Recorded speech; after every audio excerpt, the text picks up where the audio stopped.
நமக்கு மேல் ஒருவரும் இல்லையே. இன்றும் கூட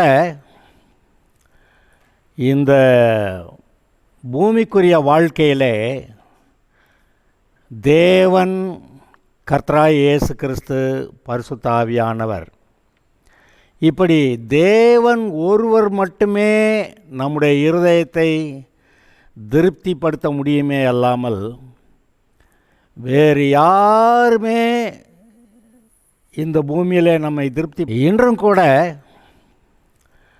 இந்த பூமிக்குரிய வாழ்க்கையிலே தேவன், கர்த்தராகிய இயேசு கிறிஸ்து, பரிசுத்த ஆவியானவர், இப்படி தேவன் ஒருவர் மட்டுமே நம்முடைய இருதயத்தை திருப்திப்படுத்த முடியுமே அல்லாமல் வேறு யாருமே இந்த பூமியில் நம்மை திருப்திப்படுத்தக்கூடிய ஆட்கள் இல்லை என்பதையும், ஆதலால் நம்முடைய வாழ்க்கையிலே தேவன் கொடுத்திருக்கிற எல்லா காரியங்களையும் அவர் கொடுத்திருக்கிற கிருபையின்படியே சகலத்தையும் செய்து முடித்து அவருக்காக வாழ்கிறதும், நாம் கர்த்தரிடத்திலே மாத்திரம் நமக்கு திருப்தியை தேடுகிறதுமான ஒரு வாழ்க்கையை நாம் அமைத்து கொள்ள வேண்டும் என்று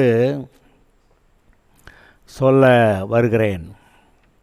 மறுபடியும் சொல்லுகிறேன், எந்த ஒரு மனுஷனும் இந்த பூமியில் யாரை கொண்டு யார் மூலமாவது ஒரு சமாதானம் வருமானா, திருப்தி வருமானா வராதுன்னு.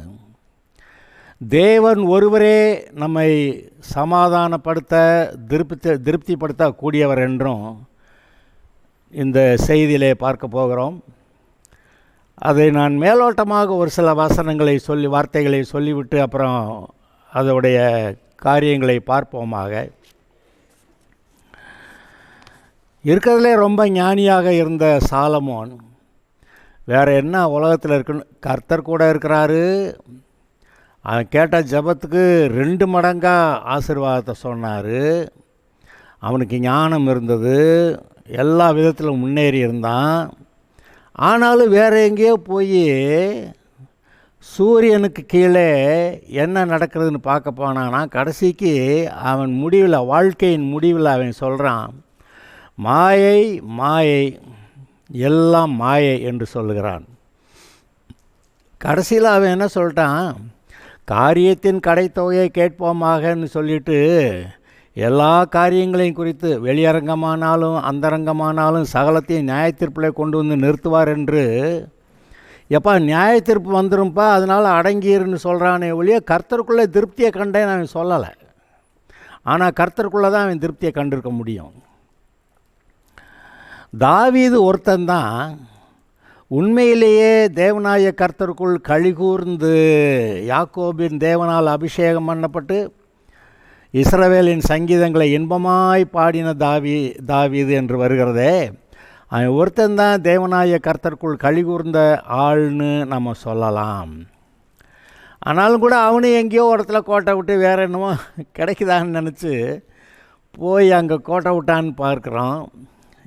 நாம் அறிந்திருக்க வேண்டியது, தேவன் ஒருவரே நம்மை திருப்திப்படுத்தக்கூடும். யோபு கூட, அவனோட கூட இருந்தவங்க எல்லாரும், மனைவி கூட சொல்லிட்டா தேவனை தூஷித்து ஜீவனை விடுன்னு. கூட இருந்த நண்பர்களெல்லாம் நீ ஏதோ அக்கிரமம் பண்ணியிருக்க அதனால தான் அப்படி ஆகிப்போச்சு அப்படின்னு சொல்கிறாங்க. அவனுடைய குடும்பமெல்லாம் தொலைந்தது, அவனுடைய ஆடு மாடுகள் எல்லாம் ஆஸ்திகளெல்லாம் அழிந்தன.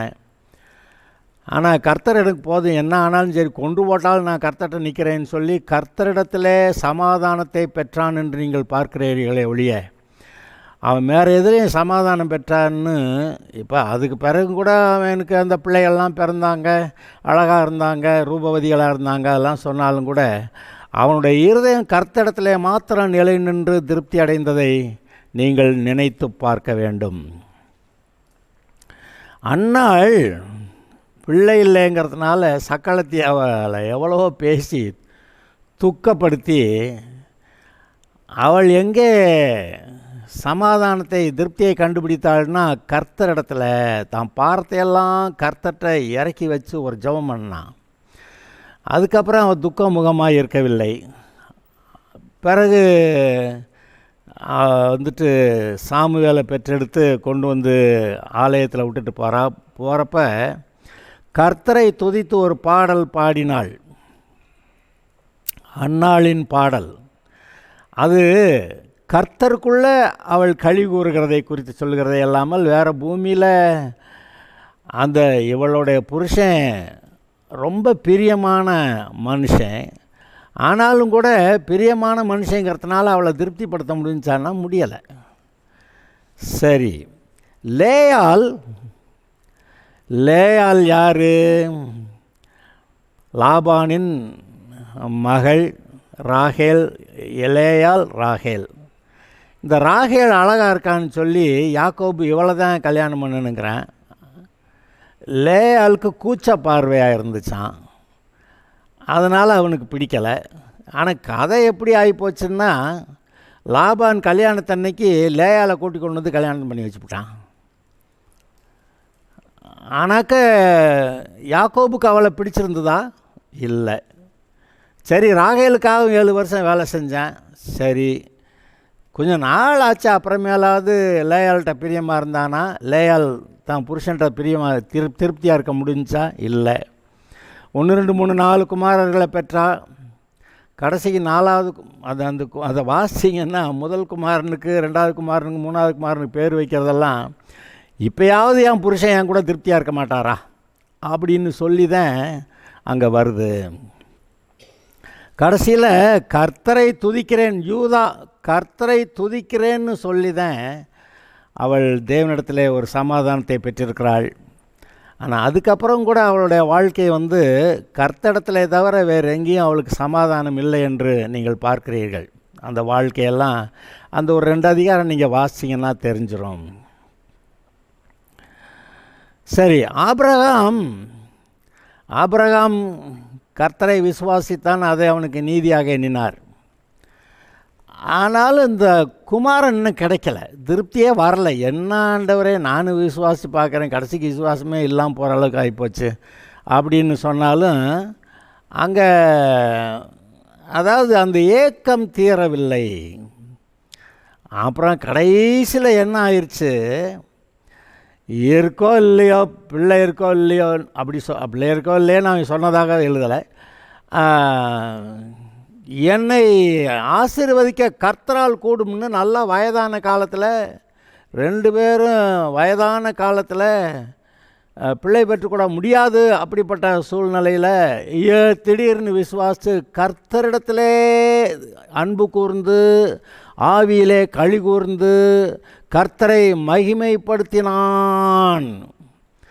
கர்த்தருக்குள்ளே ரொம்ப சந்தோஷமாக இருந்திருக்கிறான். அதனால தான் அந்த ஈசாக்கு பிறந்திருக்கிறான்.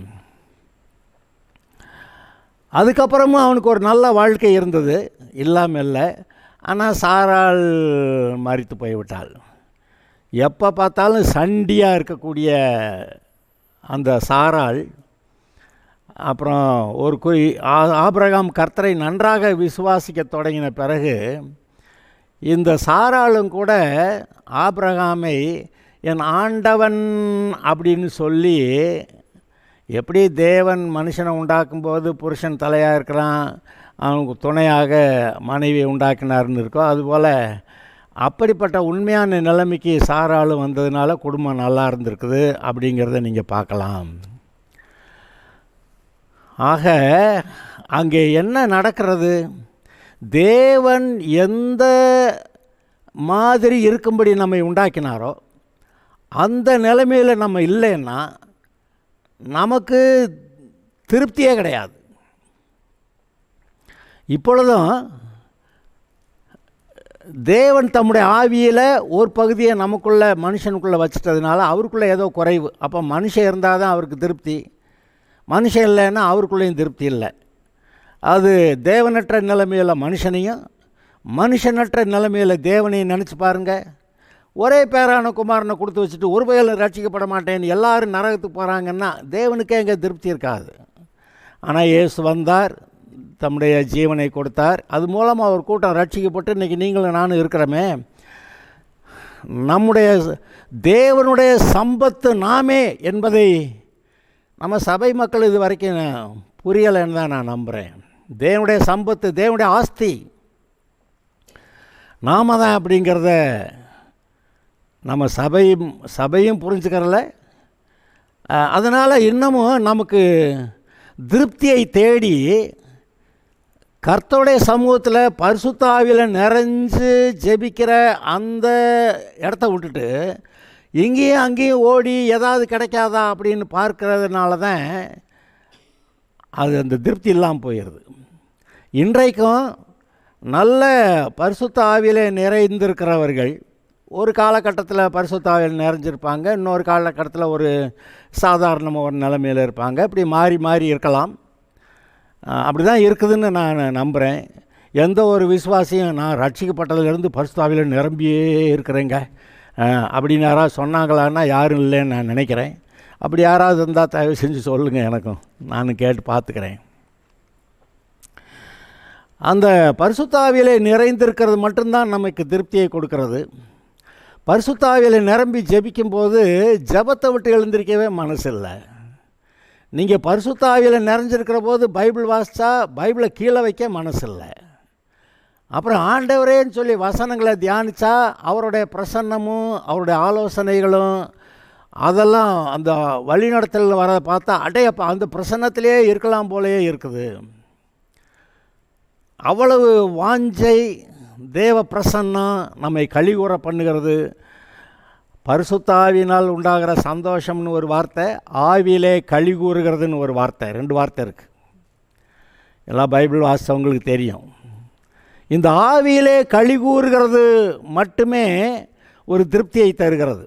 இங்கே பாருங்கள், எந்த ஒரு மனுஷனை ரட்சிக்கப்படலைன்னா அவன் இருதயத்தில் ஒரு வெறுமை இருக்கிறது, ஒரு எம்டினஸ், ஒரு வேக்குவம் அவனுக்குள்ளே இருக்குது. அதனால தான் கடவுளை தேடி தேடி எங்கேயாவது போய் தேடலாமான்னு உலகம் பூரா இருக்கக்கூடிய மக்கள் எல்லாரும் கடவுளை தேடி எங்கேயோ நடக்கிறார்கள். ஆனால் அவர் அங்கே பக்கத்தில் தான் இருக்கிறாரு. அங்கே அந்த அப்போஸ்தலர் நடவடிக்கை புஸ்தகத்தில் நம்ம கையை நீட்டினா நம்ம தடவுற இடத்துல அங்கே பக்கத்தில் தான் இருக்கிறாரு அப்படின்னு எழுதியிருக்கு. தடவியாயிலும் நாம் அவரை கண்டுபிடிக்கத்தக்கதாக அவர் நம்ம ஒருவருக்கும் தூரமானவர் அல்லவே. அப்போ பக்கத்தில் தான் இருக்கிறாரு. இருதயம் திறந்து நிஜ தேவனிடத்தில் நான் பிரியமாயிருந்து அவரோட கூட இருக்க விரும்புகிறேன் இந்த இருதயம் சொன்னால் ஒழிய அந்த தேவனை பார்க்க முடியலை, அவரோட கூட ஐக்கியம் கொள்ள முடியலை. என்னன்னு கேட்டால் அந்த அடைப்பு மனுஷனோட இருதயத்தில் தான் இருக்கே ஒழிய தேவனிடத்தில் இல்லை.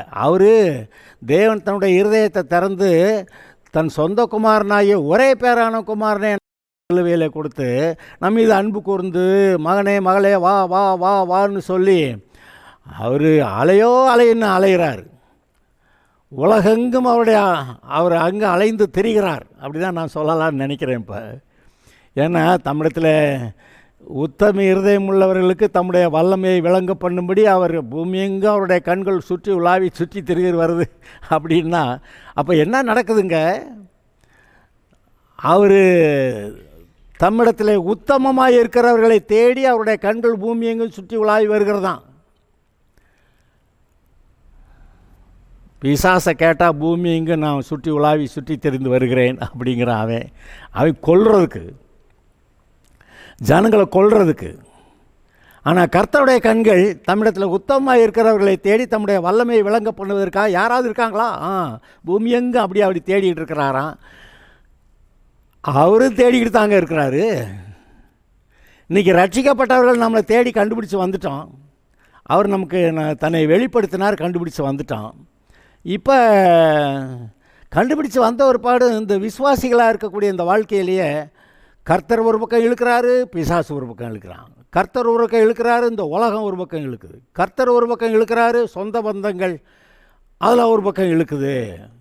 ஒரு நேரம் அப்படியா பைபிளை தூக்கினேன் அப்படின்னு பிரச்சனை பண்ணுறவங்களும் இருக்க தான் செய்கிறாங்க. அவங்க பிரச்சனை பண்ணுறாங்கன்னு சொல்லி கர்த்தர்கிட்ட வரலைன்னா வாழ்க்கையில் திருப்தி கிடையாது. உலகமே எதிர்க்கிறது, கொள்ளுவேன்னு சொல்லுது. அப்படி கொள்ளுவேன்னு சொன்னாலும் கூட நம்ம கர்த்தர்கிட்ட இருந்தால் தான் திருப்தி இருக்கும், வேறு எங்கேயும் திருப்தி வராது. ஆகையால் கர்த்தர் ஒருவரே நம்முடைய ஆத்மாவை திருப்திப்படுத்தக்கூடியவர் என்பதை நீங்கள் இப்பொழுது அறிந்து கொள்ளும்படியாய் சொல்ல விரும்புகிறேன்.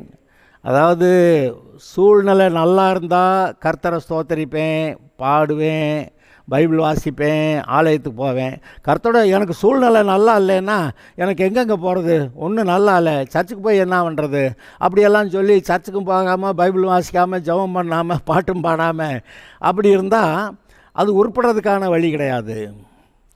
அப்போ கர்த்தர் தான் நமக்கு திருப்தியை கொடுக்குறவர்னா கர்த்தர்கிட்ட ஓடி வரணும். நீரே என் தஞ்சம், என் கோட்டை, என் அடைக்கலம், என் அரண் என்று சொல்லி சங்கீதக்காரன் பாடுறான், கேட்டிருக்கீங்களா? அதாவது ஏன் அத்தனை வார்த்தை அவன் சொல்கிறான்? எங்கே சங்கீதம் 18 அவன் சொல்கிற வார்த்தையெல்லாம் கேட்டிங்கன்னா ரொம்ப ஆச்சரியமாக இருக்கும். பல இடங்களில் அவன் அப்படி சொல்லியிருக்கான். இப்போ நான் அதை ஒரு வரியை மட்டும் வாசிக்கிறேன். என் பலனாகிய கர்த்தாவே, உம்மில் அன்பு கூறுவேன். கர்த்தர் என் கன்மலையும் என் கோட்டையும் என் இரட்சகரும் என் தேவனும், நான் நம்பியிருக்கிற என் துருகமும் என் கேடகமும் என் இரட்சண்ய கொம்பும் என் உயர்ந்த அடைக்கலமாயிருக்கிறீர். துதிக்கு பாத்திரராகிய கர்த்தரை நோக்கி கூப்பிடுவேன், அதனால் என் சத்துருக்களுக்கு நீங்களாகி ரட்சிக்கப்படுவேன். மரண கட்டுகள் என்னை சுற்றி கொண்டது, துர்ச்சன பிரவாகம் என்னை பயப்படுத்தினது, பாதாள கட்டுகள் என்னை சூழ்ந்து கொண்டது, மரண கண்ணிகள் என்மேல் விழுந்தது. எனக்கு உண்டான நெருக்கத்திலே கர்த்தரை நோக்கி கூப்பிட்டு என் தேவனை நோக்கி அபயமிட்டேன். தமது ஆலயத்திலிருந்து என் சத்தத்தை கேட்டார், என் கூப்பிடுதல் அவர் சந்நிதியில் போயார் செவிகளில் ஏறிற்று. இவனுடைய இந்த 18வது சங்கீதோட ஆரம்பம் எப்படி இருக்குது பாருங்கள். ஐயோ, இங்கே எல்லாம் எனக்கு வழியே கிடையாது, பிழைக்கிறது முடியாது, கர்த்தர் தவிர எனக்கு பலன் இல்லை, கண்மலை, கோட்டை, இரட்சகர், நான் நம்பி இருக்கிறவர், என் கேடகம், என் இரட்சணி கொம்பு, என் உயர்ந்த அடைக்கலாம், என் துருகம். ஏன்னா இந்த உலகம் எல்லாமே இவனுக்கு விரோதமாக இருக்குது, இவனை விழுங்க பார்க்கிறது. பிசாசு இந்த உலகம் மூலமாக எந்த ஒரு மனுஷனையும், ரட்சிக்கப்பட்டவனை கூடுமானா தெரிந்து கொள்ளப்பட்டவர்களையும் கூட வஞ்சிக்கத்தக்கதாக அற்புதங்களையெல்லாம் செஞ்சு அவனை விழுங்கலான்னு பார்த்துக்கிட்டு இருக்கிறான். அதனால் நான் இப்போ சொல்கிறேன், எந்த விசுவாசியும் அவர்கள் நம்முடைய சொந்த வீட்டாராக இருந்தால் கூட, வீட்டாரே சத்துருக்கள்னு வேறு எழுதி வச்சுருக்குதா, சரி, அப்படி வீட்டாராக இருந்தால் கூட, சிநேகிதர்களாக இருந்தால் கூட, பிராண சிநேகிதர்களாக இருந்தால் கூட, மற்றபடி உறவினர்கள், வேலை பார்க்குற இடத்துல இருக்கிற நண்பர்கள், யாருமே உங்களுடைய ஆத்மாவை திருப்திப்படுத்த முடியாது. ஏன்னா உங்களுடைய ஆத்மாவுடைய உங்களுடைய ஆத்மா எப்படி சிருஷ்டிக்கப்பட்டிருக்கிறது என்றால், உங்களை சிருஷ்டித்த தேவனே மட்டுமே உங்களை திருப்திப்படுத்த முடியுமே ஒழிய வேறு யாரும் உங்களை திருப்திப்படுத்த முடியாது. ஆதலால் நாம் ஆரம்பத்தில் ரட்சிக்கப்பட்டு அல்லேலியா ஸ்தோத்திரம் சரி சொன்னான், அப்புறமேல் கொஞ்சம் இங்கிட்ட அங்கிட்டு பிரச்சனையில் மாட்டி, அப்புறமேல் அழுது புலம்பி உபவாசமெல்லாம் போட்டு கண்ணீர் விட்டு அழுது, அப்புறமேல் ராப்பகலா ஜபம் பண்ணி, ஆனால் முழு இரவு ஜபம் எல்லாம் போட்டு எப்படியோ கர்த்தரை தேடி திரும்ப பிடிச்சிடலாமான்னு முழு இரவு ஜபம் என்னதுக்கு நடக்குது, உபவாச ஜபம் என்னதுக்கு நடக்குது, அங்கே வாங்க காத்திருப்பு கூட்டம்னு சொல்லுவாங்க, எதுக்கு நடக்குது? ஏதோ இருதயத்தில் கர்த்தருடைய ரட்சிக்கப்பட்ட போது நமக்கு இருந்த திருப்தி அங்கே இல்லையே, அதை நம்ம திரும்ப பிடிக்கணுங்கிறது தானே உண்மை.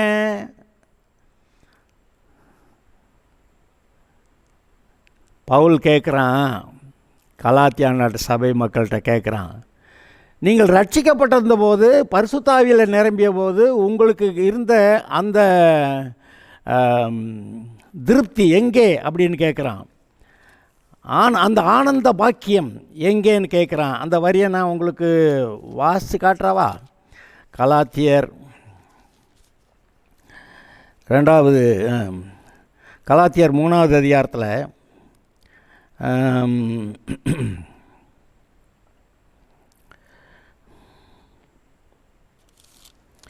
புத்தி இல்லாத கலாத்தியரே, நீங்கள் சத்தியத்துக்கு கீழ்ப்படியாமல் போகத்தக்கதாக உங்களை மயக்கினவன் யார்? இயேசு கிறிஸ்து சிலுவையில் அறையப்பட்டவராக உங்கள் கண்களுக்கு முன்பாக பிரத்யட்சமாய் உங்களுக்கு வெளிப்படுத்தப்பட்டிருந்தாரே. ஒன்றை மாத்திரம் உங்களிடத்திலே கேட்க விரும்புகிறேன். நியாயப்பிரமாணத்தின் கிரியைகளினாலேயோ அல்லது விசுவாசத்தின் கேள்வியினாலேயோ எதனாலே ஆவியை பெற்றீர்கள்? ஆவியில் ஆரம்பம் என்ன நீங்கள் இப்பொழுது மாம்சத்தினாலே முடிவு வரப்போகிறீர்களோ? நீங்கள் இத்தனை புத்தியினரா அப்படின்னு ஒரு கேள்வி கேட்டுட்டு 4வது அதிகாரத்தில் 15வது வசனம், நீங்கள் ரட்சிக்கப்பட்டிருந்த அந்த காலத்திலே நீங்கள் கொண்டிருந்த ஆனந்த பாக்கியம் எங்கே? உங்கள் கண்களை பிடுங்கி எனக்கு கொடுக்கக்கூடுமானால் அப்படியும் செய்திருப்பீர்கள் என்று உங்களுக்கு சாட்சியாயிருக்கிறேன். என்ன சொல்கிறான்? நீங்கள் அந்த ரட்சிக்கப்பட்ட காலத்தில் நீங்கள் கொண்டிருந்த ஆனந்த பாக்கியம் எங்கே? அப்போ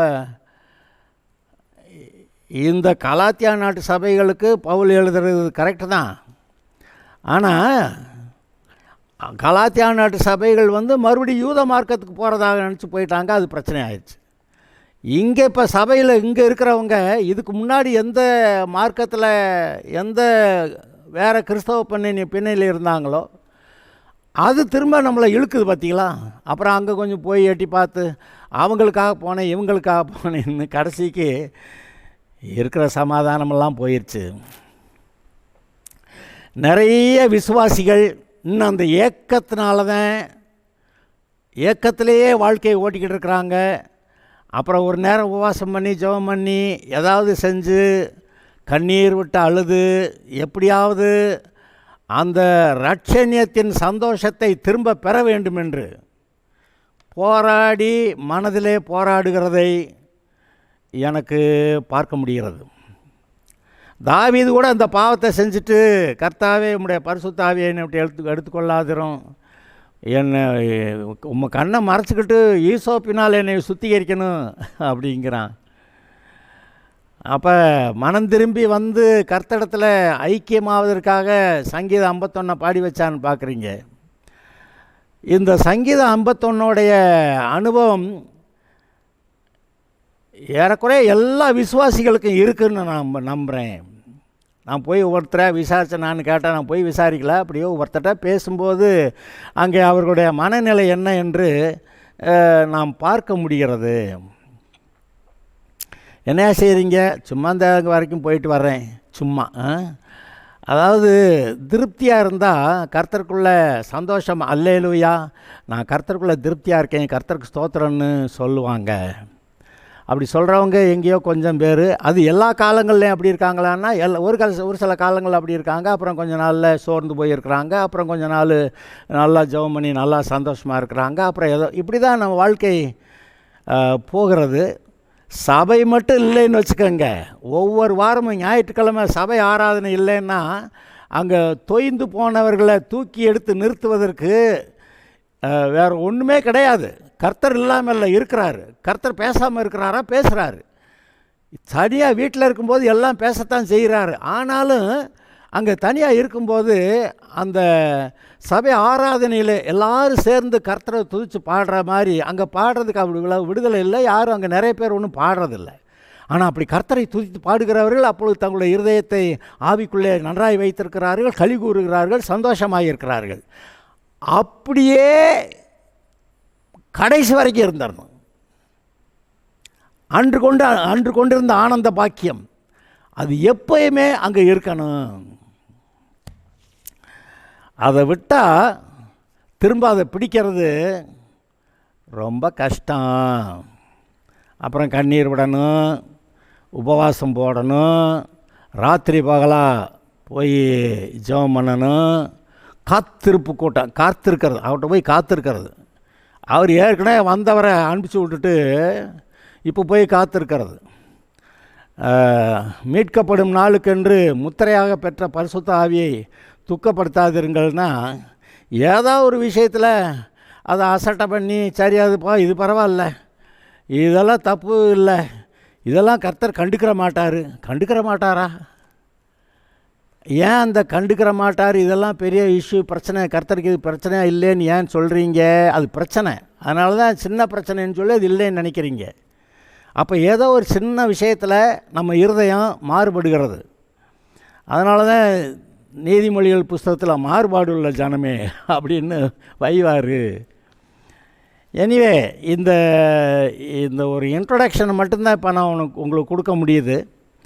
அதாவது கணவன் மனைவியாக இருந்தாலும் சரி, யோபு விஷயத்தில் தேவனை தூஷித்து ஜீவனை விடுன்ட்டான். ஆனால் அந்த மனைவி கிட்ட தான் இந்த யோபு அதுக்கப்புறமா அந்த பிள்ளைகளெல்லாம் பெற்றிருந்திருக்கிறான். அப்போ அவன் தன்னுடைய இருதயத்தை தேவனுக்கேற்றபடி சரியாக வச்சுக்கிட்டு குடும்பத்தில் மனைவியை பிள்ளைகளை எல்லாத்தையும் சரியாக நடத்துறதுக்கு அவன் தீர்மானித்து செயல்பட்டானே ஒழிய, அவனுடைய திருப்தி, அவனுடைய இன்பம், சந்தோஷம், பரிபூரணம் எல்லாம் கர்த்தரிடத்தில் தான் இருந்ததே ஒழிய வேறு எங்கும் இல்லை என்பதை நான் திட்டமாய் சொல்ல முடியும். ஒரு சந்தோஷம், பரலோகத்தில் தேவனுடைய பிரசன்னத்தில் இருக்கக்கூடிய சந்தோஷத்தை அதுக்கு ஒரு மாதிரியாக நிழலாட்டமாக கர்த்தர் மனுஷனுக்கு கொடுத்துருக்கிறது. கணவன் மனைவி இன்பமாய் சேர்ந்திருக்கிற நேரங்கள். கணவன் மனைவி சண்டை போட்டுக்கிற நேரத்தை பற்றி சொல்லலை.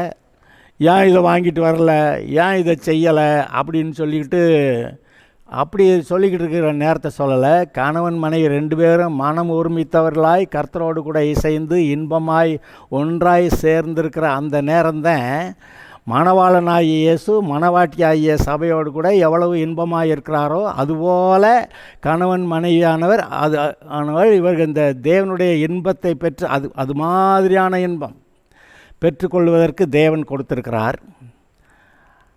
இதெல்லாம் கூட டெம்பரரி தானே. கணவன் மனைவி உறவெல்லாம் டெம்பரரி தானே. அங்கே பரலோகத்து போனால் அங்கே கணவனும் இல்லை மனைவியும் இல்லை, அது வேறு தூதர்கள் மாதிரி இருப்பாங்கன்னு சொல்லிவிட்டார் அவர். அப்போ உண்மையான அன்பு, உண்மையான திருப்தி எங்கேன்னு கேட்டால், அது நீங்கள் கர்த்தரை நேசித்து அவருடைய பிரசன்னத்தில் ஆண்டவரே நீரே என் தஞ்சம் கோட்டை அடைக்கலம் மரம்னு இதெல்லாம் இங்கே ஊரெல்லாம் கிடையாது. இதெல்லாம் இருக்கட்டும் ஆண்டவரே, இதெல்லாம் நீ கொடுத்ததெல்லாம் ஆசீர்வாதம் தான், அதுக்காக நன்றி, இதெல்லாம் நான் பெற்றுக்கொள்கிறேன், நன்றி சொல்லுகிறேன், ஸ்தோத்தரிக்கிறேன். இதெல்லாம் இருந்தாலுமே நீர் ஒருவரே என்னை திருப்திப்படுத்தக்கூடியவர், நீர் ஒருவரே என்னுடைய இன்பம் அப்படி சொல்லி அப்படி இருந்தால் தான் தேர்மை ஒழிய இல்லாட்டி வாழ்க்கை தேராது. இந்த உலகத்தில் இன்பத்தை கண்டுபிடிக்கிறேன்னு சாராயத்தை குடிக்கிறாங்க, கஞ்சா மாதிரியான போதைப் பொருள்களை போடுறாங்க, 1-2 பெண்களுக்கு பதிலாக ஏகப்பட்ட பெண்கள் வேணும்னு நினைக்கிறாங்க, பாலியல் பலாத்காரம் பண்ணணும்னு நினைக்கிறாங்க, பெரிய ஆளாகணும், பணக்காரனாகணும், ராஜாவாக இருக்கணும். அப்படி ஆகிறவங்கெல்லாம் யாராவது திருப்தியாக இருந்தாங்கன்னு சொல்லுங்கள். அப்படி ஆனவங்கெல்லாம் யாராவது திருப்தியான வாழ்க்கையை வாழ்ந்தாங்கன்னு சொல்லுங்கள். தாவீது மட்டும்தான் கடைசியில் அந்த பாவத்தை மட்டும் தப்பிச்சு வந்துட்டு யாக்கோபின் தேவனால் அபிஷேகம் பண்ணப்பட்டு இஸ்ரவேலின் சங்கீதங்களை இன்பமாய் பாடின தாவீது சொல்லுகிறதாவது அப்படின்னு ஒரு தீர்க்க தரிசனத்தை கர்த்தர் சொன்னதை எனக்காக கர்த்தர் வீட்டை கட்டுவார் அப்படின்னு சொல்லி முடிக்கிறான். ஆக இன்றைக்கு நான் இப்பொழுது சொல்லுகிறேன், நீங்கள் எந்த சபை விசுவாசிகளாக இருந்தாலும் சரி, வேறு எந்த நாட்டவராக எந்த ஜாதி ஜனமாக இருந்தாலும் சரி, உங்களுக்கு தேவன் கொடுத்துருக்கிற எல்லா அனுகூலமான எல்லா காரியங்களுக்கும் நீங்கள் கர்த்தருக்கு நன்றி சொல்லி, அப்புறம் மீதி எல்லாவற்றையுமே நீங்கள் கர்த்தரிடத்துல தான் தேடி திருப்தியை பெற முடியுமே ஒழிய வேறு எங்கேயும் பெற முடியாது. அண்ணாள் பிள்ளை இல்லைன்னு போய் கடைசிக்கு அழுதுட்டு கடைசியில் பாரத்தெல்லாம் கர்த்தர் மேலே போட்டுட்டு நீர் பிள்ளை கொடுத்தா நான் உம்முடைய ஊழியத்துக்கு கொடுக்குறேன் அப்படின்னு சொல்லிவிட்டு அதே மாதிரி கொண்டு வந்து கொடுத்துட்டு கர்த்தரை துதித்து ஒரு பாடல் பாடினாள், அன்னாளின் பாடல் என்று எழுதியிருக்கிறதே. அவள் அதுக்கப்புறம் துக்கமுகமாக இருந்ததில்லை என்று பார்க்குறீங்களே. அவள் எங்கே தன்னுடைய சமாதானத்தை கண்டுபிடித்தாள்? தன்னுடைய புருஷன் அவன் ரொம்ப பிரியமானவன், அவன் பிரியமான புருஷன்ட்ட இன்பத்தை காணலை. நான் 7 குமாரரை காட்டில் உனக்கு அதிகம் இல்லையா அப்படியெல்லாம் சொல்கிறேன். அதெல்லாம் முடியாது பயா அப்படின்னு சொல்லிட்டு, ஆனால் எங்கே திருப்தி, சந்தோஷம், சமாதானம் கிடைத்தது? கர்த்தரிடத்தில். இன்றைக்கு நான் உங்களுக்கு சொல்லுகிறேன், கர்த்தர் உங்களுக்கு கொடுத்துருக்க எல்லா நன்மைகளுக்காக நீங்கள் நன்றி சொல்லுங்கள். எங்கேயாவது சில குறைவுகள் இருந்தால் எதையும் நீர் சந்திக்க போதுமானவர்னு சொல்லிவிட்டு, கர்த்தாவே உம்மிடத்தில் என்னை ஒப்புவிக்கிறேன். உம்மோடு கூட இருக்கிற ஐக்கியம், உம்மோடு கூட இருக்கிற அந்த சந்தோஷம், பரிசுத்த ஆவியில் உண்டாகிற சந்தோஷம், அந்த கிறிஸ்துவுக்குள்ளான அந்த வாழ்க்கை ஆனந்த பாக்கியம், அது எனக்கு எப்பொழுது இருக்கட்டும் ஆண்டவரே என்று ஒப்புவித்து ஜெபிக்கலாம். இதுவே உங்களை வாழ பண்ணும். Okay, God bless you.